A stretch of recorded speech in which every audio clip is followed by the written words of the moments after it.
Welcome to another pandemic Sunday.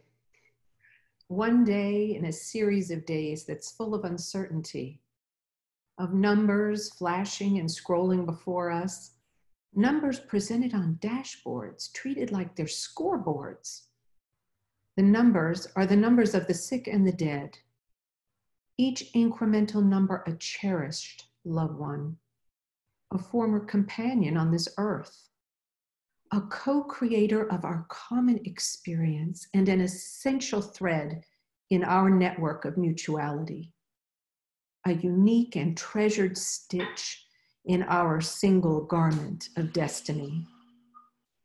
In every crisis, there's a moment of infinite potential where human compassion is unleashed, a moment when old constructs do not serve, and the horror of the crisis overcomes the inertia of tribalism that keeps us locked from seeing ourselves in others.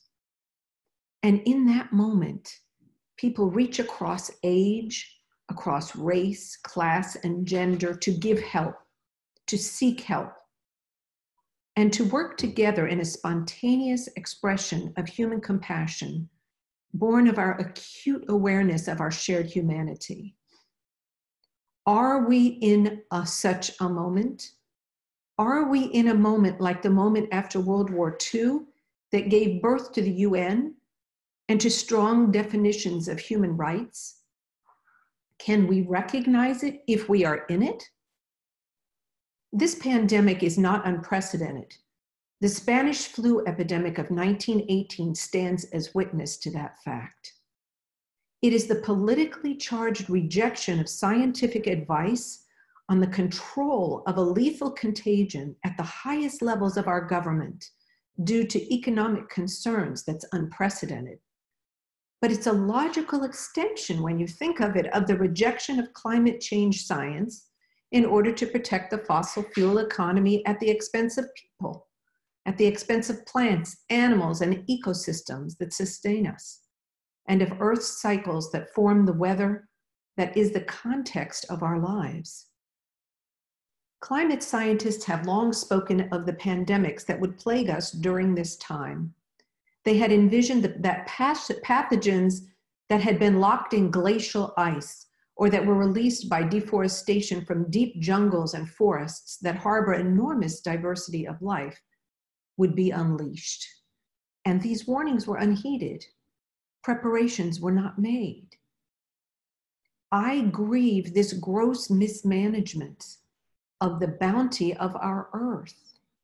I grieve our collective ineffectiveness to marshal the forces of our government. And now I must grieve, as a consequence, large-scale loss of life. But I'm a UU and a person of great hope. In 1853, the transcendentalist UU minister Theodore Parker wrote in his 10 sermons on religion, and most particularly in his third sermon titled Of Justice and the Conscience, he said, "Look at the facts of the world. You see a continual and progressive triumph of the right. I do not pretend to understand the moral universe. The arc is a long one. My eye reaches but little ways. I cannot calculate the curve and complete the figure by the experience of sight. I can divine it by conscience. But from what I see, I'm sure it bends toward justice. Things refused to be mismanaged long." So Reverend Parker links the bending of the moral arc of the universe toward justice to the refusal to accept the mismanagement of society. Martin Luther King Jr. said, "Let us realize the arc of the moral universe is long, but it bends toward justice." And he said it at a time when injustice was loose in the world in shocking ways that were costing people their lives. Can we call attacking Black people in our streets mismanagement? Can we call the respect for the worth and dignity of every person a principle of good management? Our first Unitarian Universalist principle calls us to affirm and promote the inherent worth and dignity of every person. And I have thought of this as a guiding principle for my life, as a benchmark of goodness in the world, and as a way to judge if a policy is good or bad. Are we affirming the worth and dignity of every person if we lock children in cages? Are we affirming the worth and dignity of every person if we speak of victory and of winning when the relentless scoreboard of numbers representing our sick and dead silently, quietly exceeds 50,000? When we know that in a hospital somewhere, a compassionate nurse is holding a cell phone on FaceTime for a dying patient, so a family can reach them and provide comfort and say their goodbyes. No, surely we are not. We may not have experienced a global pandemic in our lifetimes, but we recognize the dehumanization of grief, and we gather virtually to honor those whose lives have been lost.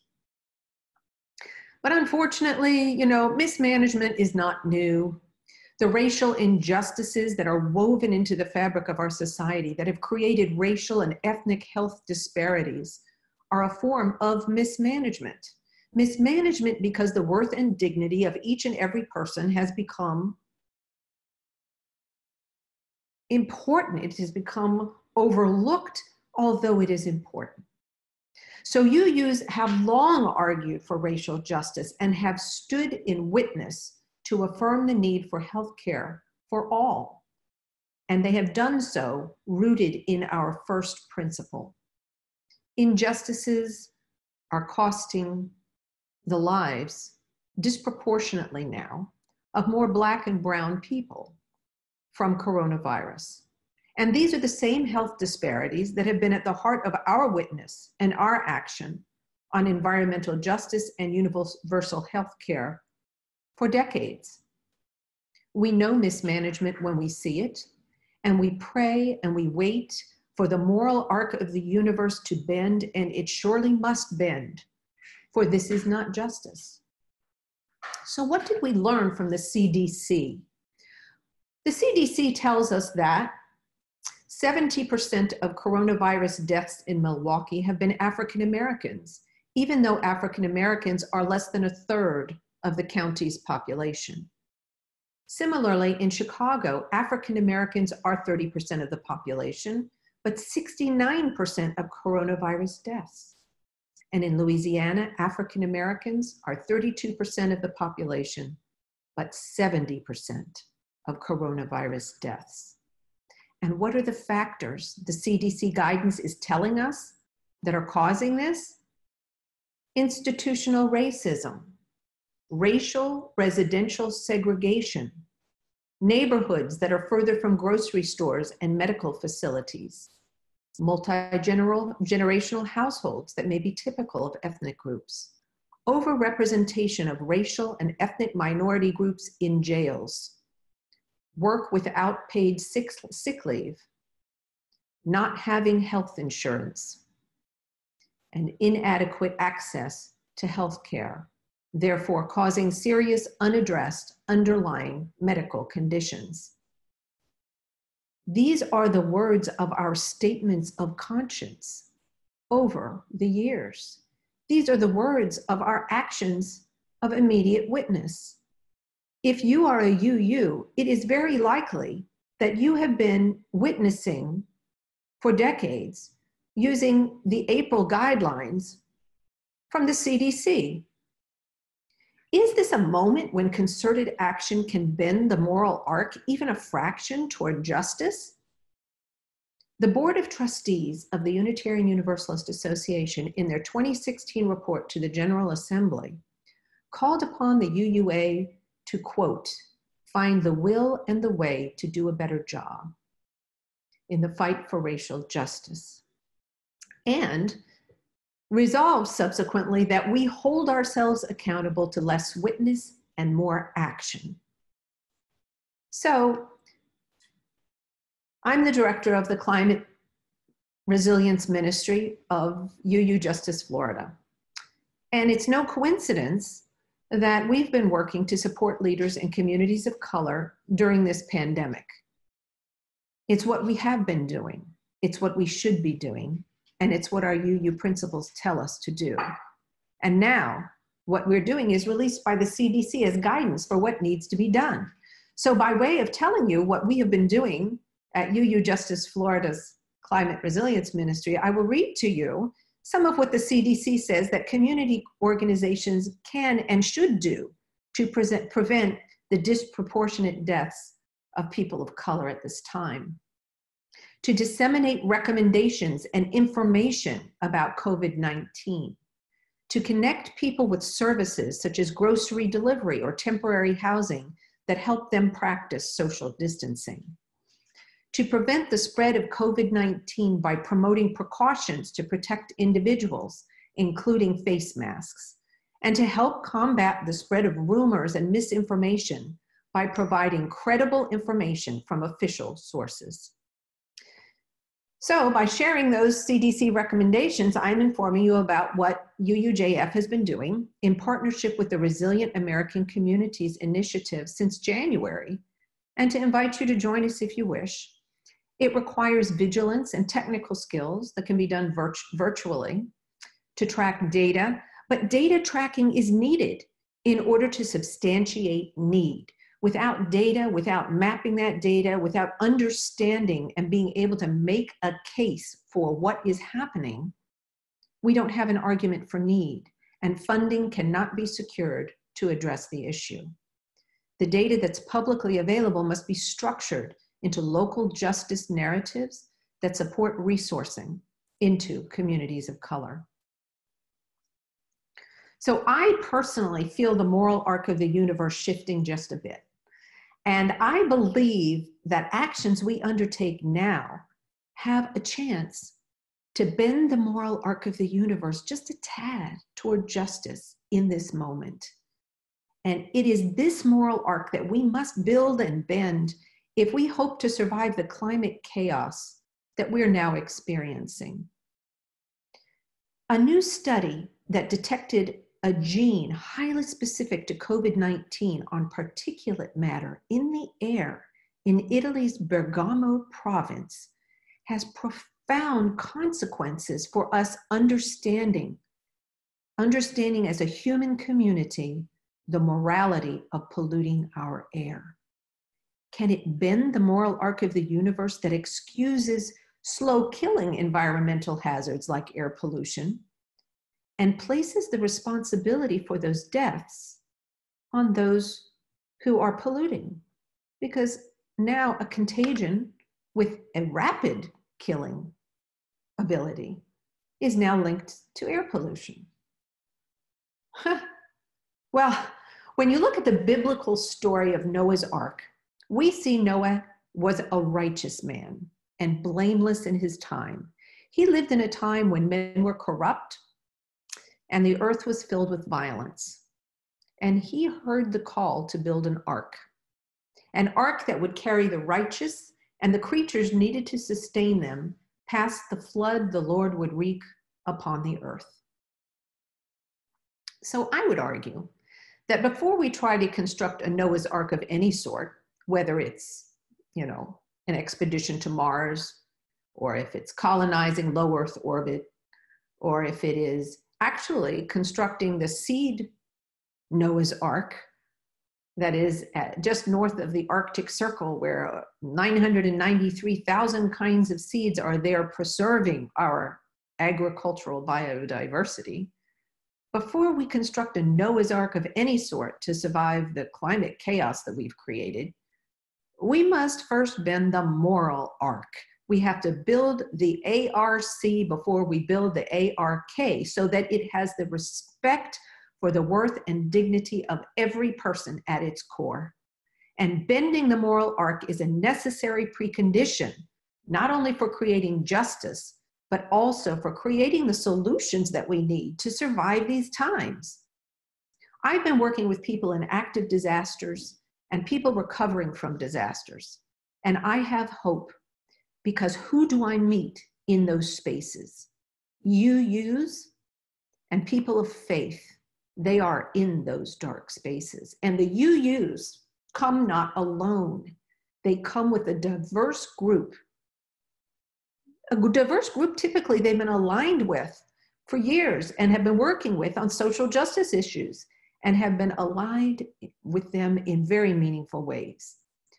Some of the smallest congregations in some of the most challenging disasters, whether caused by a hurricane or a biohazard, are working for justice and inclusivity within the response.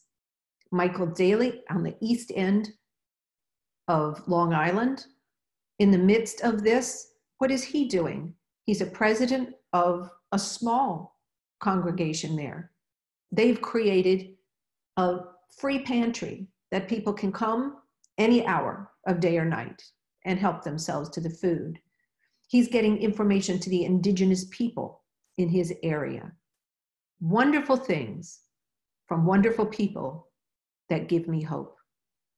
So I do think we're in a moment of infinite potential, a moment when the moral arc of the universe is shifting, and I believe we must be as clear as Dr. Martin Luther King Jr. was when he wrote on the 16th of April, 1963, "I am in Birmingham because injustice is here."